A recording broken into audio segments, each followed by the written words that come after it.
ClickMock Solutions came to the Center for Smart Mining at Cambrian College to develop a custom enclosure for one of their drones. Working with our mechanical engineer and our students, we provided a solution to help them grow their business.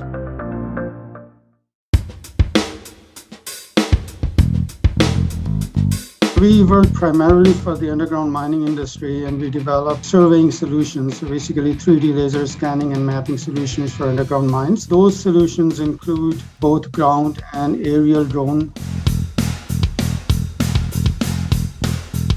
This particular project kind of a step change for the industry, because what we are dealing here is a system that can work in the new 5G networks that are being implemented in many mines around the world. Once we go to the commercialization phase of this prototype, we are very hopeful, and we are sure, after talking to our clients, that there will be a market for this product, and we will be able to accelerate our growth and also acquire new clientele around the world.